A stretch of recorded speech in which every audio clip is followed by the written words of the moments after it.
Mirasee.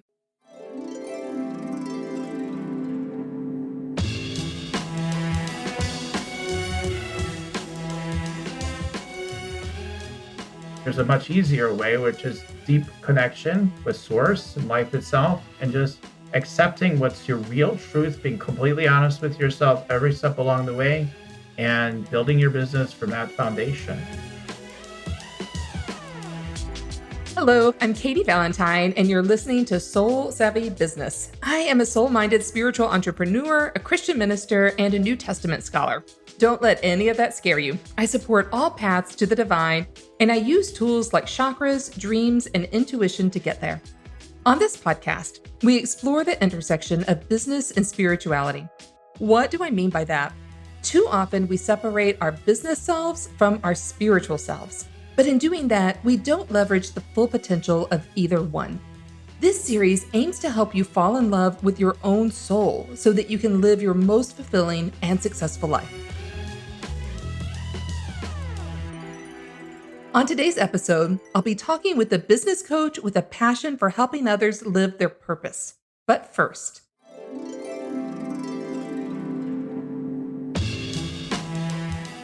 in every episode, I offer a tip around abundance and your spiritual journey.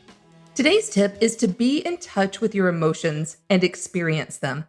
It's about developing emotional intelligence. Many times, spiritual communities love to focus on what we call positive emotions, love, joy, happiness. But if those were the only ones we experience, we wouldn't be full and complete human beings. Being human is experiencing the entire range.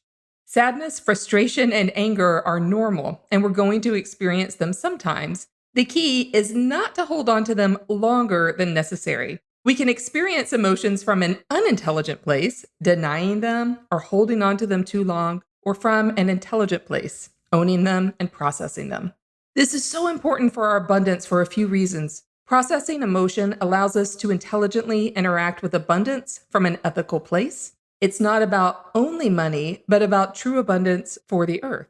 Processing emotions lets us let go of the story that abundance is selfish, and it gets us out of a greed mindset. Processing emotions also allows us to feel the highs and the lows of our business life without getting attached to them, because we always know that more success is around the corner. It also allows us to enjoy our abundance and treat it with respect and a giving mindset. When we don't process emotions, they become stuck energy within us and lets us tell a story that doesn't actually serve us.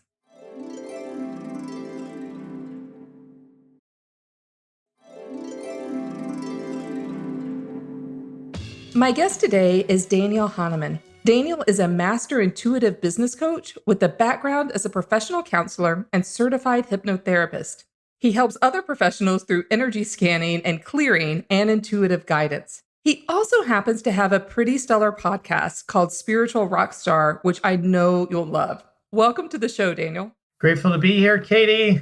This is so great. And we've got to speak several times, so it's a joy to continue the conversation. And I'm just curious if anything resonated with you on the tip of really developing emotional intelligence with consciousness.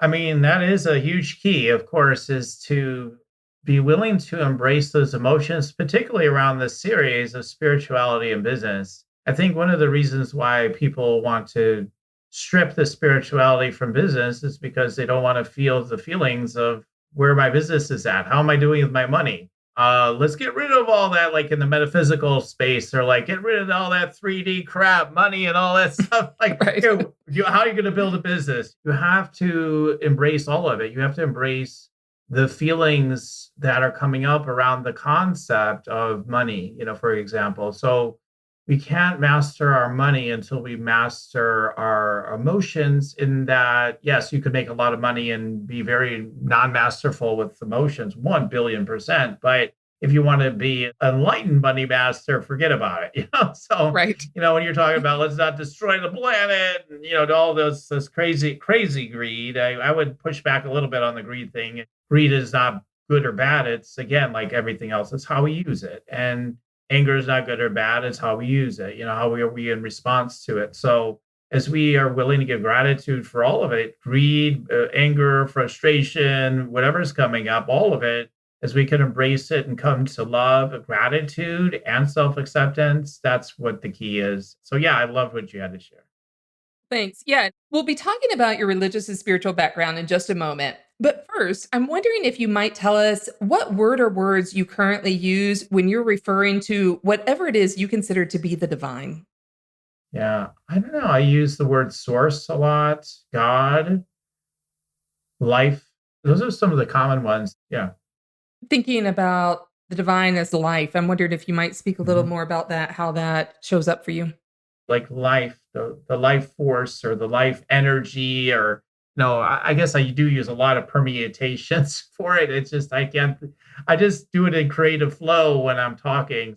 It's just life itself is the divine. We think life is this. It's struggling hard. It's doing, trying to achieve something. Let's achieve a great lifestyle. It's like living from the essence of the essential nature of life itself, that unlimited source or potential within means that we're not giving resistance to that life force, right? When we're just living from that space, like kids often do, right? We often see kids. I was just with my grandkids and they're just doing all their things. And if they cry when they bump their head or fall down, it's like for 5 seconds. Sometimes they're laughing 5 seconds later because they're not resisting. So it's like life itself is where we don't put the concepts and ideas on top of what we think life is or what's happening. Then we're experiencing really the real one true life that really exists within all of us, a universal force. This is this infinite life, this infinite presence within. And that's what we're to, surrender and give ourselves fully to as much as possible and dance with the energy of all the permutations of life that flow from the one life, I guess is the way I would put it. Oh, that's really beautiful. Thank you for that. And your example of the grandkids is such a wonderful one, just thinking back to the abundance tip of developing emotional intelligence, because kids don't hold back. And it's amazing how often I'll see adults tell a child, like, don't cry, or they Hmm. try to stop them from feeling what they're feeling. Whereas in Right. reality, they're processing everything exactly like they should be. Exactly. Well, tell us a little bit about your religious or your spiritual upbringing. What did that look like? Were you raised in a particular religion or a particular spiritual practice? Yeah, definitely Christian, a Lutheran, Missouri Synod sect, and I guess some people consider it kind of strict and whatnot, but nothing compared to what I've seen out there. I mean, it was not that strict to me. But yeah, I was brought up with a lot of the "you're a sinner" and all the usual stuff, right? And what I loved about going to church, and I would even go to church on my own sometimes because even as a kid, because it's right across the street, because I just love the energy. I love being in that church. I just love the spiritual energy. And what I got was just like this: the energy is created here is great. I don't feel like what they're saying is completely true, though. Like I always knew that from even a little kid. Like I just knew, like this doesn't sound completely true. And then I didn't really have anything else until I got into religious science in the 90s. And then when I got into that, like at that time, I was like, this is it. Like this, I'm like so this metaphysical sort of teaching. I'm like, this is like what I've always believed. And I attend a unity church these days, but I don't. Oh, nice. Yeah. Yeah, I don't have a big like unity and that's it, or or I could end up at some other church. Who knows? I mean, I just kind of go where my path takes me as far as like the spiritual communities and things like that. But I do appreciate church a lot. There's something about church that's very beautiful, coming together into a sanctuary and everybody, coming together in that way. So many beautiful aspects of it. But yeah, all the major teachings out there, as you know, Katie, as all the studies you've done are essentially the same. They're just saying things in different ways, treat each other well, love each other. And yet people have had whole wars over little tiny differences. Well, I have a friend who is a Christian theologian, and she was telling me in one of her classes, they had a Muslim who was in the class, and the Muslim student was just utterly confused about why Christians would care about communion and if the bread that was served is literally the body of Christ or if it's a symbol or something in between. And the Muslim student was like, "You guys care about this?" So, yeah, those details get weirdly conflated at a granular level. I'm curious, Daniel, what influence that kind of Missouri Synod Christian upbringing had on your current spiritual practices, if any? Because what I'm hearing is that you were able from a young age to experience the energy, but not get attached to the dogma. Because Missouri Synod is a pretty conservative Christian tradition. Like they don't ordain women. Right. It's like you said, pretty like a lot of focus on piety and then on salvation, that Right. particular kind of way. But it sounds like that just didn't attach to you. No, I mean, you had to even remind me now, like, where are the women? Because I don't look for that stuff. Like where people are always looking for these issues and just notice them. I just don't tend not to. So my point is that yeah, I was more focused on the energy I felt and the truths I did feel like resonated for me at that time. And I didn't have an attachment as a kid to, that it was not true. I was just like, this is all kind of weird, but okay, Right. what does they come up with? And for your spiritual practices now, you mentioned that you've been on a journey towards oneness and towards these, different metaphysical teachings and realities, and that brought you to your current community of the Unity Church. And yeah, what does your spiritual practice look like on a daily basis now? Yeah, thank you.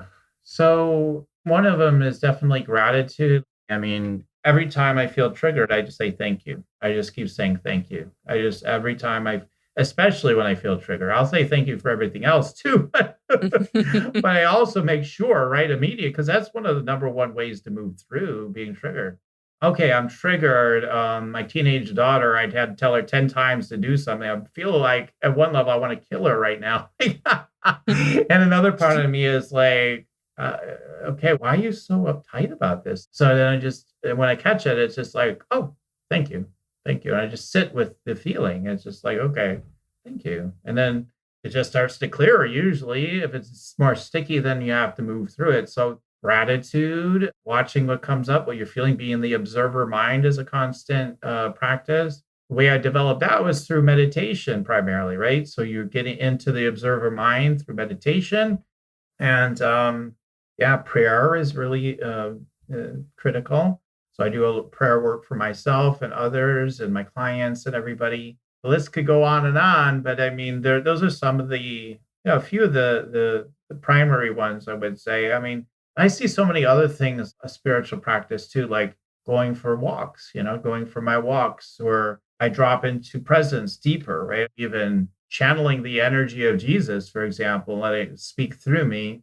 And that's how I describe how I do. I don't say, this is the unerring word of Jesus is coming through me right now. Like it's, I don't, I just say I'm channeling the energy. Take it or leave it. It feels good. Take it. You don't, does it resonate? No problem. Maybe you can just give a brief definition of Sure. channeling for those who might not be familiar with it. Oh, thank you. So I could channel the energy of anything, right? So I could just draw from that sense of that energy and just let it demonstrate itself through me. And it's just channeling that energy, but like it's just trusting you, what you're feeling, and just giving it a voice, just giving it language to what you're feeling of that energy right here and right now. Now you could ask questions of that energy and everything, and then let it speak through you as well. But it's just trust. It's really a simple thing. Can you tell us a little bit how either your religious background or spiritual beliefs over the years have impacted the way you feel about abundance? Is there kind of an abundance arc, an abundance story there that's tied into your spirituality? Oh, thank you. Yeah. So when I was in church, some churches are prosperity churches, right? But not my church. It was more with the usual teaching. You can't be rich and be spiritually the highest level. It's just not going to happen. And those ideas are in the Bible and they just take them pretty literally, right? I got more of my prosperity teaching to some degree from my parents. They're both ultimately were, more or less business owners, but they always were like, we always have enough. We always make it. We always, so there's some level of prosperity around that. They didn't go around talking about we don't have enough. Oh my God, what are we going to do? There was none of that going on with me growing up. It was always like, oh, we're going to be fine. We can do what we want, blah, blah, blah. And so like there was a level of prosperity I got from that. But like, yeah, just to answer your basic question, it's just by continuing to advance, I've gotten into big energy with money, but then it's also been about wisdom and deepening as well, because we could get on a runaway train like yeah, we're all going to make millions of dollars and everybody should sign up for my programs, in this industry with coaching and healing and stuff. It's very unconscious if you're not careful. So instead, like there's a much easier way, which is deep connection with source and life itself and just accepting what's your real truth, being completely honest with yourself every step along the way and building your business from that foundation. So that's where we get into the deeper, true abundance for sure. And, for abundance and spirituality, I'm curious, has there ever been a belief that you've had to kind of consciously rewrite for yourself? Oh, yeah, lots of them. Like one of them was when I started getting into business and started making some money. I was like, well, if I make too much, then I'm going to have to start paying more actual taxes. So that was one of them. And then another one I think that I've had to overcome multiple times is when you start having more success, you start looking around and there's all this idea of like, not everybody's as well off as you. And then there's this idea that maybe you could have too much. Right. And that's really a big program out there these days on top of all the other ideas. So there's the idea of have unlimited wealth and enjoy it. But then there's also more in the spiritual circles too. And the equity circles is like, you only need like 75 grand a year. And that's as happy as you'll ever get. So just may as well not even think about making a lot of money because you won't be happier anyway. And all this kind of very limited plastic thinking is how I look at it. What did you do to overcome that belief for yourself? Well, I mean, to the level that I have overcome it is just to realize that it's not about superficial measures of happiness when we look at like expanding into our deeper purpose and businesses and what's possible. It's about how much more good can I bring into the world? And as a wise vessel of energy, how do I want to utilize that energy in a way that feels wise to me, not what everybody else's opinion is, but feels wise to me. We need to empower ourselves. I think we should be self empowered first. And yes, we take care of the collective from that self empowerment, right? We can all band together to take care of any situation and lift other people up at the same time. But I think we get it reversed personally sometimes in this current climate. Yeah, I find that a helpful kind of mindset switch, Hmm. that when we're trying to take care of the whole world, but we're not taking care of ourselves. Right. It sounds like some of the tools that you use to help your own mindset beliefs, it sounds to me like you were having kind of a self dialogue, examining your beliefs, getting into that observation mode. Yes, yes, exactly. Like I used to think, I want a mansion, I want my sports cars, and I want all these things. And then as I've matured and got older, I'm like, I don't want any of that. One of the things I appreciate from a Warren Buffett, right? That always resonated for me when he said, I live in a house that I bought for like $300,000 and it's perfect. I don't need to live anywhere else. This is perfect for me, right? But we're given these ideas like this is so important, everything. And for most of us, we don't really want it. We don't really want it. It's not that important to us to have a big mansion and what. But if it's true for you, I think you should totally go for it. And I think a lot of people are kidding themselves. Like they want more abundance. I would say like people are lacking financial abundance. Totally. They could have more. They're not allowing more in. They could have a lot more. But I think a lot of times it doesn't matter that much to them. That's why they don't have more. And maybe it doesn't matter sometimes. But sometimes, yeah, there's more that we could have and we really do want, then we should be saying yes to that, right? So to me, it's all about truth. It's all about, let's get down to your real truth. What's really important to you? What's the real truth? And once we get to that, like, let's serve that. So like for me, I could create business models for myself to, again, all the leverage models, right? Let's get an automated passive income machine and, have high leverage groups, everything. But I've already done some of that stuff, right? I've already enjoyed those things. But now I work with small numbers of people on a deep one-to-one level because that's what lights up my soul more than anything in my business today. Tomorrow, who knows? In the future, who knows? But I've been doing that and that speaks to me. I was just telling somebody today, I'd rather go deep with one person than to have a whole big workshop of thousands of people for 2 days. I would rather have the one person for a year. I mean, if I had a choice between the two, I'll take the one person. Well, that segues just perfectly into the next question. I know that you now run a successful business called Your Sacred Purpose. And Mhm. just tell us a little bit about what you do and the people that you serve.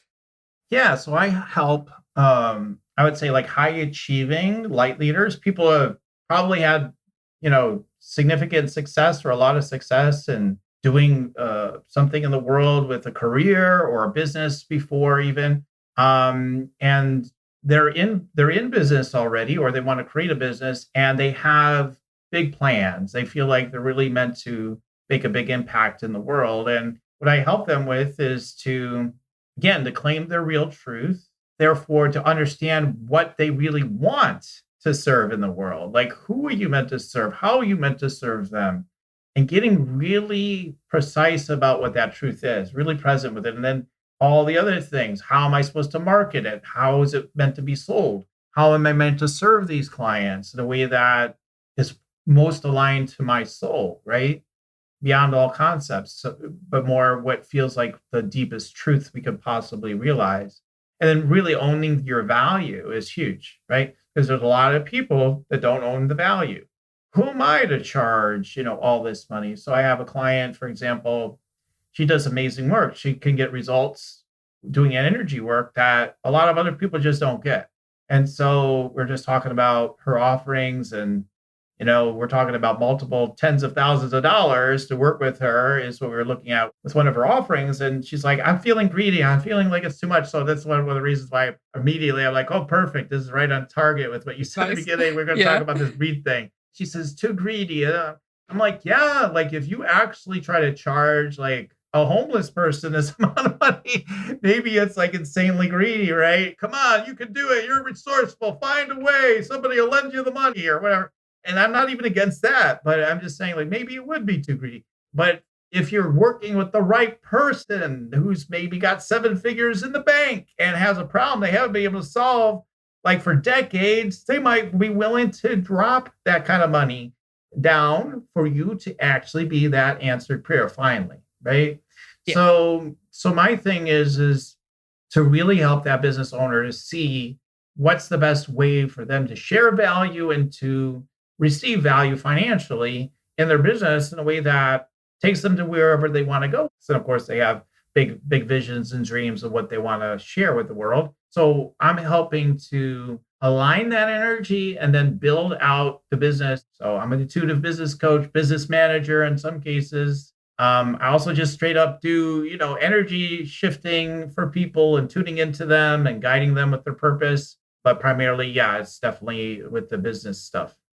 Well, we touched on how you've overcome some limitations and your own arc with abundance and money. And I'm assuming that you probably work with clients around their limitations, like the one you just mentioned, the Mhm, woman who was mhm, maybe feeling greedy. What mhm. are some of the ways that you help people overcome those money obstacles? Yeah, it's different for each person, but usually it's all false beliefs, right? So whatever your false beliefs are, we have to dismantle those one way or another. I'm working on clients on an energetic level. So sometimes as I'm working on an energetic level, we don't need to do as much constant belief work because we're working on an energetic level, which is hitting those false beliefs. It starts to clear those. But as they come up, I take them to the mat of truth. So, and then we talk about, well, how do you react? How do you respond to that? And then, the last thing is, who would you be without the thought? Who would you be without the thought, or what would be possible if you didn't have this thought, this belief? And then that's tremendously freeing for people. Honestly, Katie, a lot of it is just, I'm just tuning into people. I keep talking to them. I keep talking it over with them. And it just sort of clicks in. Like that's the majority of the way I help people to clear their block. So yeah, we just get to the truth is the bottom line and get that energy, dropped in for whatever their truer intention is and get them aligned with it. And then they can have that then. Thank you. That's really helpful. And this sounds like such a perfect combination for someone with a therapeutic background and an intuitive energy background. Like you're bringing those together in this kind of dialogical, energetic way. Yes, yes, that's So true. that's I don't know if it's a unique skill set, but I know it's not a skill set that everyone has. So I'm appreciative that you could bring that into the world. For listeners at home who are maybe just kind of getting started with tuning in energetically and using their intuition, do you have one tip to help them maybe recognize and clear their own energy? Yeah, I mean, there's a lot of things you can do to clear energy, right? One of the practices I call the yes practice. So, where we're stuck often, like we just are reluctant to say yes and to allow something new into our lives. So, the yes practice, what we do is, you just spend like at the beginning of the day, you just spend a little bit of time saying yes out loud again and again and again. And you can visualize like the things that you want, like on the abundance in some area of your life, let's say. Well, if we go into our feelings and our emotions, like, yeah, right now it feels like a no. All right, but I would like that to be a yes. No, it's yes, it's happening. Yes, yes, yes, yes, yes, yes, yes. The biggest thing is to make it simple, just to keep saying yes. Say yes like 100 times, 120 times every single day with enthusiasm. I'll tell you, you're going to have new prosperity in your life. Absolutely. So many little hacks like that you can do that will absolutely guarantee you the success. But we say, no, it's always got to be so complicated. You can't possibly just do it through affirmations. And there's countless stories of people using affirmations to manifest all the life they want. So, I mean, I try not to be dogmatic about like what works for people, what doesn't. I think all of it can work potentially if you let it work, and you have to apply things consistently. See, that's the number one thing where people get in trouble. Oh, this doesn't work. How long and consistently have you applied this practice? And usually they're not doing it regularly. Usually they're not being consistent. Usually that's the number one problem. Or if they have been, they've gotten too attached to it, right? Oh, I keep thinking this should work and it's not. And that's what they think every day. So then it's that belief part, right? The first thing I said. If you don't believe in it, ultimately, you're not really believing in it, but you're just going through the motions, it won't work. Yeah, I think that going through the motions is what I experience a lot sometimes in myself. I mean, sometimes I found in a manifestation journal I was keeping, I was just doing it kind of to do it every day. And then I was beginning to resent it. And so I had to, Yeah, exactly. There's no good feeling about it. That's another key is like, you got to get to where you feel good about it and you appreciate it, right? Like, and you don't have to force it. It's just like we're all looking for the instant miracle. But I think like we get too addicted to that and then we're missing the point. Like we have to stay dedicated and committed and quit looking for there to be an end to everything. Like we're just going to get the instant miracle on everything and then we don't have to engage in life deeper. Like if that makes sense. yeah. And I mean, that brings me back to our conversation at the beginning about becoming emotionally intelligent Yeah, because recognizing consistency may override the desire to do nothing. right. And that's a sign of emotional intelligence and processing emotions. Helps us recognize when we're in our own way, hmm which is Yeah. a lot of the time. Now, some people will say, I'm not consistent at all. I just do whatever I want. I'm like, oh, let's see. So you're consistently believing you can do whatever you want. You're going to get what you want, right? Yeah. Well, you're being consistent. You're consistently believing that doing whatever the hell you want is going to get you whatever you want. And then it's working for you because you really do believe that, right? But there are certain fundamental truths that seem to be unerringly true. Like they just always seem to be true anyway. And like that's one of them. Bring your truth, whatever that might be for you.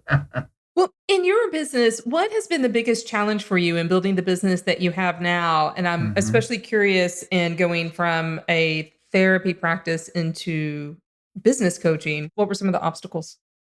Well, the money was definitely a big obstacle Hmm. because I couldn't pay bills and then I can't pay a mortgage and you have to give the house over to the bank, all this stuff.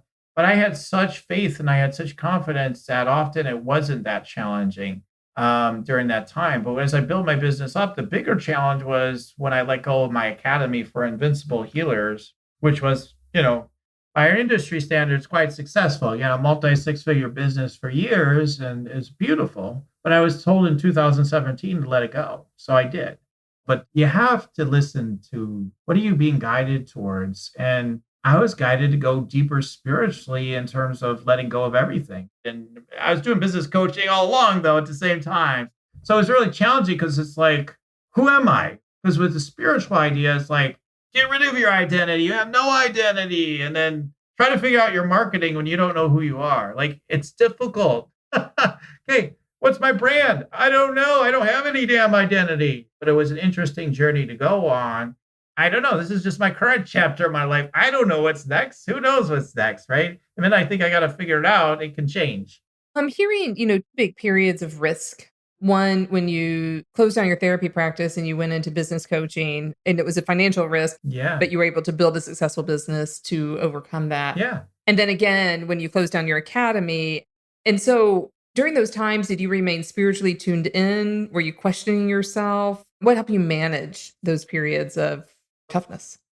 Yeah. Maybe some of the high achievers will relate to this. I mean, when I was a kid, I was a great pitcher. I got on all-star teams without being able to hit the ball, but I was good enough at pitching. They put me on the all-star team anyway, right? So like that was something I excelled at. And then it was weightlifting where I became a high achiever. What happened is eventually I judged myself so much like high achievers do about like my work ethic. I thought, well, maybe I'm not working hard enough.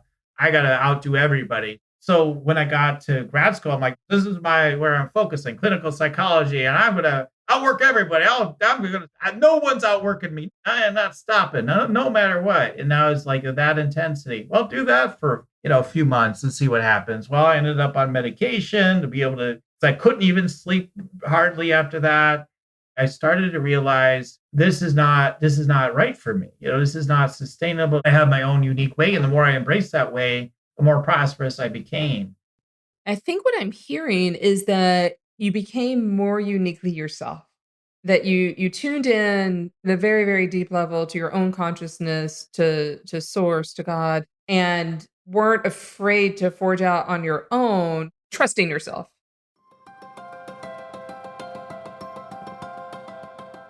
Daniel has a very special sense of deep trust in himself. This was made clear when he talked about his religious upbringing and how he was able to take the very best of that experience and turn it into spiritual growth for himself, while leaving behind some of the toxicity or the heavy-handedness. Deep trust of oneself or developing intuition does, I believe, actually come very naturally to us. But unfortunately, most of us don't have the opportunity to hone that particular skill, or outside forces are telling us that we cannot, in fact, trust ourselves. Even worse, some, not all, religious institutions, and yep, I'm looking at you, evangelical Christianity, promote the idea that we cannot trust ourselves, that our hearts are evil, that we will deceive ourselves. One of the core things that I teach my clients very early on is how to hone their intuition and how to unlearn the message that trusting their intuition is going against God. Scripture does not teach us to hate ourselves or hate our hearts or intuition, but in fact to trust our hearts, that our hearts are innately good. Intuition is the God compass, the spirit compass within each one of us that can show us where to go and where to hold back as we journey through this thing called life. All the skills that Daniel talks about developing, channeling, tuning into higher self, getting in alignment with abundance, start with this very basic skill of developing trust in yourself. When I show my clients how to tune into their intuition and build self-trust, magic happens. This is certainly a very essential skill for entrepreneurs because we occasionally do have to take leaps of faith in our business, balancing it with the dollars and the cents and all of the logic decisions we have to make. Sometimes our intuitive gut tells us when to move forward. I do not think that the divine wants us to go around hating our hearts or second-guessing ourselves all the time. Having a healthy sense of self and intuitive trust actually helps us commune with spirit more easily and with more love. If this is a skill you want to develop or that you've been told you shouldn't have, maybe this is just the nudge that you need to start undoing some of that old programming and getting to the depth of your very own divine heart. What do you think of when I say being in alignment? What does that mean to you, if anything? Coming back to what I probably mentioned earlier, like it's being in self-acceptance of what your real truth is, being completely honest with yourself. Like that's where true alignment really is. Because when you're really in that state, you're not chasing some idea, which the reason why high achievers burn themselves out is because they're chasing some false idea. I'm going to be happier once I get the next promotion. I'm going to be happier when my business does get to 1 million. But they're creating it from a place of lack and scarcity. Even if they're abundant thinkers, there's still a scarcity. So then you have to put an enormous amount of energy into it to make it work because you're going against the natural current of life. But when you allow yourself to honor your deep, real truth at that fundamental level, then there can be that ease in which it can happen. And yeah, there can be rigor within that ease, 100%. But it still feels so much lighter. It's so much lighter and it's so much easier that way. Well, Daniel, before we wrap up, do you have any advice or wisdom you'd like to share with the listeners? Get to your real truth. Like I said, how do you get to your real truth? I have a make money meditation. It helps you to tune in and get guidance and all that sort of stuff and open up your energy. for abundance and following your sense of your guidance in your life and aligning with money and abundance, do something that works for you that helps you first to open to source and to your soul and all that good stuff, right? Higher self, whatever you want to call it, but to that deeper spiritual impulse of what really wants to happen in your life, in your business, etc. And then what I find to be true for people is, and everybody says, well, we're all different. And that's true too. But I think like a lot of times we get a hit on something. We're like, that's the idea. I'm going to go with this idea in my life or my business. That's what I'm doing. But I've learned after following that impulse so many times that if you're really listening deeply and you take things slower, a little bit slower, a lot of times you won't do those ideas because eventually you'll be like, it doesn't feel completely right. There's something not right about going in this direction. And the initial excitement wears off, right? When something's really true for you, you'll tend to feel it deeper down inside. It gets into your body. It gets into the lower chakras, right? And you'll feel it in your gut if you want to talk more the bodily sense, right? But like you'll feel it. You'll just be like, I don't know. I feel it in my heart. I feel it in my gut. I feel it deep inside. And I just feel like I'm meant to do this. It just keeps being true. It's not just excitement. It just feels true. So follow what's true more than just inspiration and excitement as kind of a refinement of wisdom for people that I think we often miss. We're like, oh, just follow the fun and the inspiration. I know a lot of broke people are doing that all the time. They're constantly following the fun and they're spending money. If they're making money in their business, they spend it all because they're just doing what feels fun. Oh, let's buy another course. Let's get another 5 more coaches or whatever. They're just spending the money and they're not letting the abundance in. They're not letting their truth in. They're not, honoring who they really are. So the more you can just sit with like, what is my deep truth? Who am I really? Being with those questions.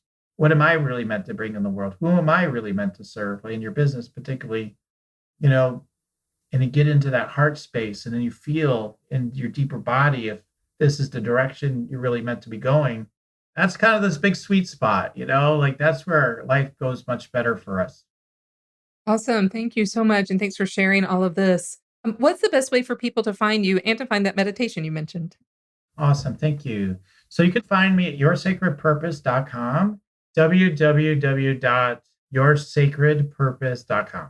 And there's the opportunity to get that meditation. So meditate, make money. It's a 18-minute meditation. And again, the people that actually use it consistently have told me they're making more money in their business. So check that out. And also I have a Rock Your Sacred Purpose energy scan consultation. If you are a high achiever, a person that's a light leader, it doesn't matter where you are, if you're just getting started or if you've got to develop business. But if you're resonating with my approach and who I am, I'd love for you to take advantage of that consultation. I'll listen to you deeply and we'll see where your business is, where it wants to go. And you feel like, you resonate with what I'm talking about today. I'd love to meet with you. Awesome. And I got a mini version of that energy scan when I was on Daniel's podcast, and it is indeed really awesome. So everyone, be sure you check that out.